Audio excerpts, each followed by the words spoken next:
대만 외에는 지켜줄 수 없어. 미국 국방 전략 유출. 미국의 군사 전략에 큰 변화를 예고하는 비밀 문서가 공개됐습니다.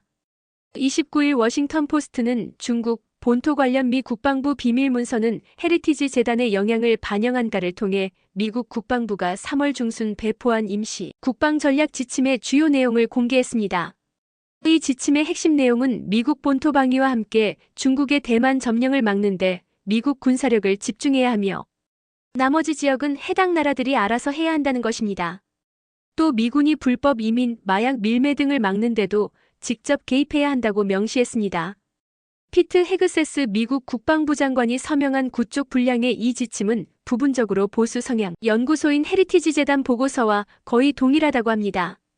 그동안 미국의 군사 전략은 냉전 시기 두개 전쟁 전략 소련과의 전면전과 동시에 다른 지역의 전쟁을 준비, 1990년대 윈윈 전략 두 지역에서 동시에 전쟁이 일어나도 승리하도록 준비, 2010년대 원 플러스 전략 하나의 전쟁을 하는 동안 다른 지역의 전쟁은 억제하는 전략으로 계속 후퇴해 왔습니다.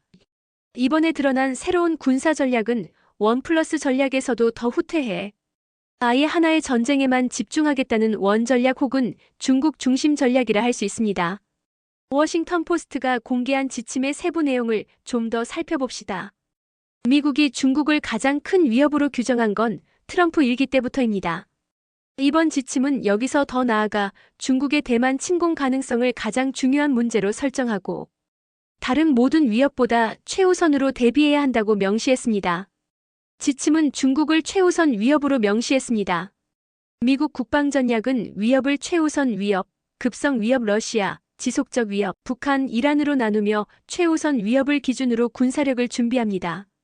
이에 따라 미군 배치 전반이 인도 태평양 지역 중심으로 재편될 전망입니다. 또 대만 방어를 위해 잠수함, 폭격기, 무인 선박, 특수부대 배치를 늘리며 벙커버스터 개발에 집중하기로 했습니다. 이와 더불어 인도 태평양 지역 미군 기지 방어를 강화하고 군수물자를 늘리기로 했습니다. 여기에는 주일미군은 물론 주한미군도 포함될 것으로 보입니다. 지침은 유럽, 중동, 동아시아에서 러시아, 북한, 이란의 위협을 막는데 미군의 한계가 있으므로 동맹국의 국방비를 늘리도록 압박할 것이라고 했습니다. 즉 우리나라를 비롯해 유럽, 일본, 대만, 이스라엘 등의 국방비 인상을 요구할 것으로 보입니다. 특히 지침은 대만이 국방비를 국내 총생산의 10%까지 늘려야 한다고 주장했는데 이는 미국이나 미국 동맹국들의 국내 총생산 대비 국방비를 훨씬 뛰어넘는 수준입니다. 또 대테러 작전도 미국을 직접 공격할 능력과 의도를 가진 테러 조직만 상대하며 지역에서 활동하는 테러 조직을 상대하는 임무는 축소하기로 했습니다. 이 지침은 미국 의회 안보관련위원회에도 제공됐는데 의원들은 소속 정당을 가리지 않고 모두 모순적이며 혼란스럽다는 반응을 보였다고 합니다. 지침은 중국을 겨냥한 병력을 제외한 대부분의 지역에서 미군을 철수하겠다고 하면서도 동시에 예멘의 후티 안사르 알라에 대한 군사력을 과시하고 이란을 압박하는 데 초점을 맞춰야 한다고 했습니다. 또 미군은 그린란드에서 파나마 운하, 케이프온에 이르기까지 미국의 이익이 위협받을 수 있는 곳이라면 어디든 방어할 준비가 되어 있어야 한다고 하는 등 모순된 내용을 담고 있습니다.